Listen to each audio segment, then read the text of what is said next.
Hello दोस्तों, welcome to software engineering channel. क्या हाल चाल है आप लोगों का। सॉफ्टवेयर इंजीनियरिंग चैनल में डाटा स्ट्रक्चर्स की जो सीरीज़ हमने स्टार्ट की थी, उसमें जो लास्ट लेक्चर हमने देखा था उसके अंदर हमने आई थिंक सो बिल्कुल हमने कल लास्ट लेक्चर के अंदर जो है पॉइंटर्स को डिस्कस किया था। और pointer basically C plus plus का टॉपिक है, लेकिन फिर भी हमने लास्ट लेक्चर में डिस्कस इसलिए किया क्योंकि डाटा स्ट्रक्चर्स के अंदर पॉइंटर्स एक बहुत ही अहम रोल प्ले करता है और पॉइंटर का इस्तेमाल डाटा स्ट्रक्चर्स में बार बार हो रहा होता है। बावजूद इसके कि सी प्लस प्लस एक प्री रिक्विजिट था इस कोर्स का, लेकिन फिर भी मैंने सोचा कि चले मैं इसको अपने तरीके से थोड़ा सा आपको इसका कंसेप्ट क्लियर करवा दूं, ताकि जब मैं आगे यूज़ करूं तो आपको समझने में मुश्किल ना हो। तो आज हम लिंक लिस्ट के टॉपिक से बेसिकली हम स्विच करके पॉइंटर की तरफ गए थे, क्योंकि पॉइंटर्स का इस्तेमाल हमने लिंक लिस्ट में करना है। और अब हम वापस लिंक लिस्ट के टॉपिक पे आ गए हैं और लिंक लिस्ट के अंदर आज हम लिंक लिस्ट मेमोरी रिप्रेजेंटेशन देखेंगे कि मेमोरी में किस तरीके से एक्चुअली ये रिप्रेजेंट हुई हुई होती है, और उसके बारे में हम थोड़ा सा इसको पढ़ेंगे। तो लिंक लिस्ट की मेमोरी रिप्रेजेंटेशन की तरफ अगर हम चलें तो a linked list, which is also known as one way list, is actually a linear collection of data elements. अच्छा, ये एक इम्पॉर्टेंट पॉइंट है जो कि मैं आपको पहले भी बहुत दफ़ा बता चुका हूँ, आज फिर आपको बता देता हूँ क्योंकि सामने आ गया कि बेसिकली जो लिंक लिस्ट है ये एक वन वे लिस्ट होती है।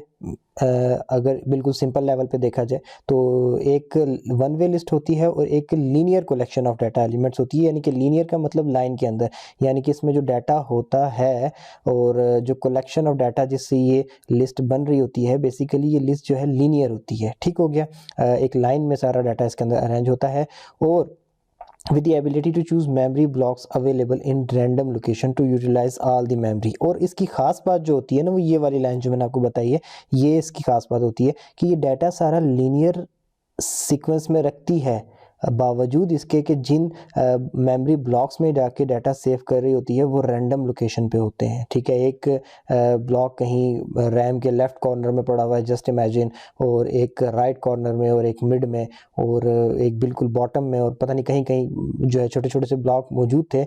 बावजूद इसके कि वो सब ब्लॉक्स जो है वो एक अरेंज मैनर में नहीं थे, एक लीनियर मैनर में नहीं थे, लेकिन फिर भी एक लिंक लिस्ट क्या करेगी, उन सब के अंदर डाटा रखेगी और लीनियर वे के अंदर ही डाटा रखेगी। ये इसकी खासियत होती है कि रैंडम लोकेशन पे पड़े हुए मेमोरी ब्लॉक्स को जो है लीनियर वे में डाटा अरेंज करने के लिए इस्तेमाल कर रही होती है। और these data elements are known as nodes. अब हर एक डाटा एलिमेंट को जो हमारी लिंक लिस्ट के पर्सपेक्टिव से हम देखें तो हर एक एलिमेंट जो आपका लिंक लिस्ट का होगा वो क्या कहलाएगा, वो नोड कहलाएगा। ठीक है, और ये जो नोड्स हैं ये सारे के सारे किस तरीके से जो है अरेंज हुए हुए होते हैं, सारे के सारे लीनियर ऑर्डर में अरेंज हुए हुए होते हैं, बावजूद इसके कि जो मेमोरी लोकेशन है जिनके अंदर ये पड़े हुए वो अलग अलग जगहों पे होती हैं। अच्छा, इसके बाद अगर हम नोड की तरफ वापस आएँ तो हर नोड जो है वो फर्दर जो है टू पार्ट्स में डिवाइड हुआ होता है। जैसे कि मैंने आपको बताया कि लिंक लिस्ट किस चीज़ पे बेस करती है, नोड्स के ऊपर। हर नोड बेसिकली क्या रख रहा होता है, कुछ डाटा स्टोर करने के लिए यूज़ हो रहा होता है। अब हम नोड की अगर आप बात करें एक पर्टिकुलर नोड की, तो वो जो नोड होता है एक वो बेसिकली टू पार्ट्स में डिवाइड हुआ होता है। मैं अभी ये थ्योरेटिकली बता रहा हूँ आपको, आहिस्ता आहिस्ता मैं इसकी डायग्राम के ऊपर भी जाऊँगा। डायग्राम से आपको जो कंसेप्ट रह जाएंगे वो डायग्राम पे समझ आ जाएंगे, और थ्योरी और डायग्राम दोनों चीज़ों से जो कुछ थोड़े बहुत कंसेप्ट रह जाएंगे वो आपको कोड की जो प्रैक्टिकल एग्जाम्पल होगी उससे समझ आ जाएंगे। तो परेशान ना होइएगा, बिल्कुल आप लेक्चर के साथ बंधे रहें, साथ साथ चलते रहें। मुझे उम्मीद है कि आपको हर एक कंसेप्ट अच्छे से क्लियर होगा। यूजुअली जो लिंक लिस्ट के लेक्चर्स होते हैं उसमें जस्ट डेफिनेशन बताई जाती है और डायरेक्ट कोड पे जंप कर दिया जाता है, लेकिन मैंने लिंक लिस्ट के लेक्चर को भी फर्दर पता नहीं कितनी वीडियोस पे डिवाइड कर दिया है। इसका मकसद यही है कि आपको चीज़ें अच्छे से समझ आएँ, और मैंने आपको अच्छे से चीज़ें समझानी हैं, इसीलिए मैं ज़्यादा से ज़्यादा वीडियोस इसी एक टॉपिक पे करता चला जा रहा हूँ, ताकि कम से कम आपका कोई कंसेप्ट जो है वो कन्फ्यूजन में ना रह जाए। तो अगर इतनी ज़्यादा वीडियोस बनाने के बाद भी मैं अपना मकसद अचीव ना कर पाऊँ तो फिर डेफिनेटली मेरी वीडियो बनाने का फ़ायदा नहीं है। तो इसलिए मेरा फोकस इसी चीज़ पे कि आपकी अंडरस्टैंडिंग अच्छे से हो। खैर, हम दोबारा टॉपिक पे आते हैं। तो जो हर नोड होता है वो फर्दर आगे दो पार्ट्स के ऊपर डिवाइड हुआ होता है। अब दो पार्ट्स पे क्यों डिवाइड होता है, उसकी वजह यह है कि दो पार्ट्स बनाना इसलिए लाजमी होते हैं कि उसमें से जो एक पहला पार्ट होता है उसमें एक्चुअल डाटा रखा जाता है। मीन लिंक लिस्ट आप किस लिए बना रहे हैं, लिंक लिस्ट के नोड्स आप किस लिए बना रहे हैं, कुछ डाटा स्टोर करने के लिए। तो दैट मीन्स कि हर एक नोड में कुछ जगह तो होनी चाहिए ना उस डाटा को स्टोर करने के लिए। तो जो उस नोड का जो पहला पार्ट होता है तो वो जो है एक्चुअली डाटा को स्टोर करता है, और जो उस नोड का सेकंड पार्ट होता है उसको हम क्या कहते हैं, लिंक फील्ड कहते हैं, या फिर नेक्स्ट पॉइंटर फील्ड कहते हैं। अब ये किस लिए यूज़ होती है? ये यूज़ होती है जो बेसिकली एक पॉइंटर टाइप की फील्ड होती है, और ये यूज़ होती है इस नोड से, एक पार्टिकुलर नोड से अगले नोड का एड्रेस सेव करने के लिए। अब यहाँ पे मैं दोबारा आपको थोड़ा सा एक पुराने कंसेप्ट की तरफ जो है पॉइंट करना चाहूँगा कि मैंने आपको बताया था कि लिंक लिस्ट जो है बेसिकली लीनियर ऑर्डर में डाटा सेव करती है, और लिंक लिस्ट में डाटा सारा लीनियर ऑर्डर में होता है, लेकिन जो मेमोरी लिंक लिस्ट यूज़ कर रही होती है वो बेशक रैंडम मेमोरी ब्लॉक्स हो किसी भी जगह पे पड़े हुए, उन सबको इस्तेमाल करके फिर भी ये लीनियर ऑर्डर में डाटा अरेंज करती है। तो वो जो उसका जो तरीका चल रहा होता है वो बेसिकली सारा का सारा इस चीज़ पे बेस कर रहा होता है कि उसने हर नोड को 2 पीसेज में तकसीम कर दिया, और पहले नोड में डाटा रख दिया, और दूसरे नोड के अंदर क्या किया कि उससे अगला नोड जो है उसका एड्रेस रख दिया, क्योंकि अब वो जाहिर सी बात है पता नहीं कौन से रैंडम ब्लॉक्स हैं मेमोरी के, वो पता नहीं कौन से कोने में पड़ा होगा, तो अगर ढूंढने निकल जाएंगे तो मसला हो जाएगा। तो वो क्या करती है कि वो पहले वाले जो ब्लॉक है उसके अंदर उससे अगले ब्लॉक का जो है एड्रेस रख देती है, और जब आप अगले ब्लॉक में पहुंचते हो तो वहां पे आपको उसके रेलेवेंट डाटा मिल जाता है, और उसी के दूसरे पार्ट से आपको उससे नेक्स्ट नोड का एड्रेस मिल जाता है। तो इस तरीके से डाटा सारा का सारा रैंडम मेमोरी ब्लॉक्स होने के बावजूद एक लीनियर वे में अरेंज रहता है। अब हम थोड़ा सा इसका ऊपर हम और थोड़ा सा आगे जाते हैं तो आपके सामने एक डायग्राम आ जाएगी। अब आप ये देखें, जो फिगर है छोटी सी आपके सामने, जो डायग्राम है, इसमें क्या है, हमारे पास एक स्टार्टिंग पॉइंट है, ठीक है। स्टार्टिंग पॉइंट पे क्या पड़ा होगा, हमारे पास ये समझ लें कोई एड्रेस पड़ा हुआ है डायरेक्ट इस पॉइंट का। अब ये एक नोड हो गया, ठीक हो गया, और इस नोड के देखें 2 पीसेज हैं, ये वाला फर्स्ट पोर्शन है और ये वाला सेकंड पोर्शन है। यहाँ फर्स्ट पोर्शन के अंदर आप कोई डाटा रखेंगे, वो डाटा जिसके लिए आपने एक्चुअली लिंक लिस्ट बनाई है, यहाँ पे डाटा रख के तो उसके बाद जो सेकंड पोर्शन था यहाँ पे आपने एड्रेस रख दिया नेक्स्ट पोर्शन का। ये सीधा इसकी वजह से आप नेक्स्ट पोर्शन पे चले गए।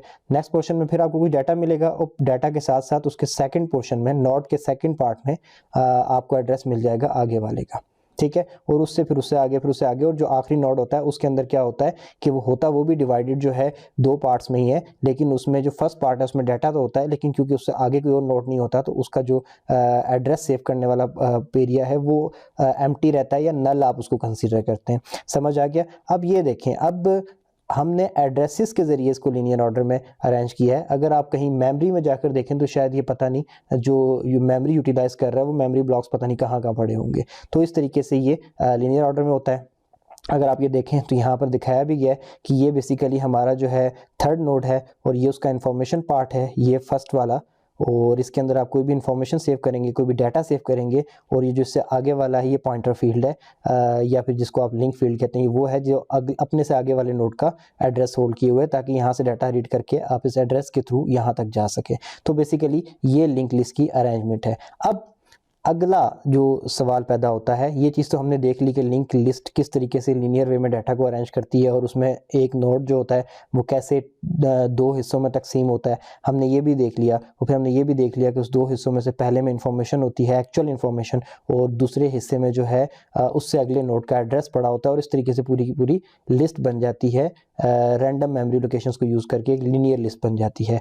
लेकिन अब उसके बाद, अब जैसे हमें ये तो पता चल गया कि हमारे एक नोड जो है 2 हिस्सों में तकसीम है, और सारी की कहानी पता चल गई, लेकिन अब बात ये पैदा होती है कि in programming how we are suppose to implement it. अब आप प्रोग्रामिंग में इसको इम्प्लीमेंट कैसे करोगे, क्योंकि डाटा स्ट्रक्चर को आपने कहाँ इम्प्लीमेंट करना है, अल्टीमेटली जाके किसी प्रोग्रामिंग लैंग्वेज में ही इम्प्लीमेंट करना है ना। क्या हमारे पास कोई ऐसा वेरिएबल है जिसके अंदर ये काबिलियत हो कि वो जो है 2 किस्म की वैल्यूज़ को जो है सेव कर सके, यानी कि एक नोड जो है वो क्या होगा, एक वेरिएबल ही होगा। अभी तक जो आपको कंसेप्ट आपने पढ़े हैं उसके मुताबिक हमारा एक नोड क्या है, एक वेरिएबल है ना, जो कि डाटा सेव करता है, जो कि इंफॉर्मेशन सेव करता है। सेम लाइक जैसे इंटीजर है, इंट ए लिखता हूँ तो क्या है, ये एक वेरिएबल ही है। इसी तरीके से नोड भी हमारा क्या है, एक वेरिएबल है। लेकिन क्या हमारे पास प्रोग्रामिंग लैंग्वेज में कोई ऐसा वेरिएबल है जिसको हम 2 हिस्सों में तकसीम कर सकें, और उसका पहला हिस्सा जो है हमारी इंफॉर्मेशन सेव कर सके, और दूसरा हिस्सा जो है हमारी नेक्स्ट पॉइंटर के एड्रेस को सेव कर सके? हमारे पास प्रोग्रामिंग में कोई ऐसा वेरिएबल मौजूद नहीं है। हाँ, अगर फौरन एक इंस्टेंट लुक देखो तो शायद आपके माइंड में एक चीज़ है कि हाँ हमारे पास अरे है, हम एक अरे बना लेते हैं दो कॉलम्स वाली। तो फर्स्ट कॉलम के अंदर या फिर उसके फर्स्ट सेल के अंदर हम डाटा रख देंगे, और सेकंड सेल के अंदर हम जो है क्या कर देंगे कि हम नेक्स्ट नोड का जो एड्रेस रख देंगे। लेकिन आप ये कैसे करोगे? आप अरे बनाओगे तो अरे की आप डाटा टाइप तो एक ही डिफाइन करोगे ना, लेट्स से इंटीजर। तो इंटीजर अरे के फर्स्ट सेल में आपने डाटा रख दिया, सेकंड सेल में आप एड्रेस कैसे रखोगे? एड्रेस की टाइप तो इंटीजर नहीं होती, एड्रेस तो मिक्सचर होता है, कलेक्शन होता है, उसमें आपका ABC भी आ सकता है, उसमें आपका 1 2 3 भी आ सकता है, कुछ भी आ सकता है, स्पेशल कैरेक्टर्स भी आ सकते हैं, तो वहाँ पर फिर वो सेफ नहीं हो सकेगा। तो द पॉइंट इज कि इसका सोल्यूशन क्या है? आप एक नोड बनाने के लिए क्या करेंगे कि ऐसा क्या कर सकते हैं कि आपके पास कोई ऐसा वेरिएबल आ जाए जो एक वक्त में 2 किस्म की वैल्यूज़ को सेव कर सके, जिसमें से पहला आपका एक्चुअल इन्फॉर्मेशन हो और दूसरा आपका जो है नेक्स्ट पॉइंटर का एड्रेस हो। तो उसके लिए हमारे पास जो सॉल्यूशन है वो प्रोग्रामिंग के अंदर, जैसे कि हम C++ प्रोग्रामिंग को यूज़ करके आगे चल रहे हैं, तो हमारे पास जो सॉल्यूशन है वो है हमारे पास स्ट्रक्चर्स। ठीक हो गया? आप स्ट्रक्चर्स को यूज़ कर सकते हैं। ठीक हो गया? स्ट्रक्चर बेसिकली क्या होता है, मतलब बहुत डिटेल में तो मैं यहाँ नहीं जाऊँगा, लेकिन चले मैं आपको अपने इस कॉन्टेक्स्ट में, जिस कॉन्टेक्स्ट में हम बात कर रहे हैं उसी कॉन्टेक्स्ट में मैं आपको बताता हूँ कि स्ट्रक्चर बेसिकली C++ प्रोग्रामिंग में एक स्ट्रक्चर आपके पास एक कस्टम डाटा टाइप है। सेम लाइक जैसे इंटीजर है, इंटीजर क्या करता है, आपके पास नंबर सेव करता है 0 से लेकर 9 तक, या इनकी कम्बिनेशन से बनने वाला कोई भी नंबर आप इंटीजर में सेव कर सकते हो। इसी तरीके से मैं आपको कहता हूँ स्ट्रिंग डाटा टाइप क्या सेव करती है। लेट से आपका नाम सेव कर देगी, कोई इंग्लिश का सेंटेंस सेव कर देगी। ठीक है, इसी तरीके से हमारे पास फ्लॉट डाटा टाइप है, वो क्या करती है, डेसिमल वाले नंबर, पॉइंट वैल्यूज जो होती हैं 4.5 6.8 इस किस्म के नंबर आपका फ्लॉट सेव कर देगी। बट ये वैल्यू सारी की मतलब ये डाटा टाइप सारी की सारी पहले से बनी हुई हैं। अब हम एक कस्टम डाटा टाइप बनाना चाहते हैं, एक ऐसी डाटा टाइप जो कि जो जिसका जो वेरिएबल हो उसके 2 पार्ट्स हों, और वो पहला पार्ट जो है हमारी ख्वाहिश के मुताबिक कोई वैल्यू सेव करे, पॉसिबल है कि इंटीजर वैल्यू, और जो दूसरा पार्ट हो वो बेसिकली एड्रेस सेव करे। किस चीज़ का? अपने से नेक्स्ट पॉइंटर का। अब ऐसा तरीका, ऐसी कोई चीज़ बनाना, ऐसा कस्टम वेरिएबल बनाना, ऐसे कस्टम डाटा टाइप बनाना हमारे लिए कैसे पॉसिबल हो सकता है? C++ में सिर्फ डाटा स्ट्रक्चर्स को यूज़ करके। डाटा स्ट्रक्चर आपको ये अलाउ करते हैं कि आप क्या करें कि स्ट्रक्ट नाम का एक कीवर्ड है, इसको यूज़ करके आप अपने उस वेरिएबल का कोई भी डाटा टाइप का जो नाम रखना चाहते हैं वो रखें। जैसे कि मेरे केस में मैंने इसका नाम माई नोड रख दिया। ठीक है, जैसे कि आपका इंट होता है, जैसे कि आपका फ्लॉट होता है, इसी तरीके से माई नोड है। ठीक हो गया? मैंने ये किया, और फिर इसकी ब्रैकेट के अंदर जाके मैंने क्या कर दिया, इंट डाटा, यानी कि इसका पहला पार्ट जो है एक क्या होल्ड करेगा, डाटा, और दूसरे नंबर पर मैंने क्या किया कि पॉइंटर बना दिया माई नोड स्टैटिक लिंक। अब मुझे यकीन है कि आप में से कुछ स्टूडेंट इस पॉइंट पे आके कंफ्यूज हो गए होंगे कि ये क्या कर रहा है। ठीक है, तो देखें ये क्या कर रहा है, ये सिर्फ इतना कर रहा है कि मैंने आपको बताया था कि हमने पॉइंटर के कंसेप्ट को जब पढ़ा था, तो हमने जब पॉइंटर बनाया था तो इंट स्टैटिक करके आगे डाटा टाइप का जो है एक वेरिएबल बना दिया था, मेरे ख्याल में A बनाया था, या सॉरी PTR बना दिया था। अब इंट स्टैटिक PTR जो था वो बेसिकली क्या करता था कि किसी इंटीजर डाटा टाइप के वेरिएबल की वैल्यू का एड्रेस रखता था। सही है, लेकिन यहाँ पर हमने क्या करना था, यहाँ पे हमने जो कस्टम बिल्ट की थी डाटा टाइप जिसका नाम माई नोड था, हमने उस डाटा टाइप की वेरिएबल की वैल्यू का एड्रेस रखना था, तो हमने इसलिए यहाँ पर माई नोड स्टैटिक करके लिंक कर दिया। अब क्या होगा कि जब भी हम इसको सिंपल माई नोड डाटा टाइप का जब भी कोई वेरिएबल बनाएंगे तो उस वेरिएबल का जो इंटीजर वाला पोर्शन है वो हमारी इंफॉर्मेशन सेव किया करेगा, और जो माई नोड स्टैटिक लिंक वाला पोर्शन है वो लिंक नाम के वेरिएबल में जिसकी डाटा टाइप माई नोड है उसमें अंदर क्या करेगा, किसी नेक्स्ट नोड का जो एड्रेस है वो सेव कर लिया करेगा। तो इस तरीके से हमारा स्ट्रक्चर हमारे इस नोड को बनाने का इशू को सॉल्व कर देगा।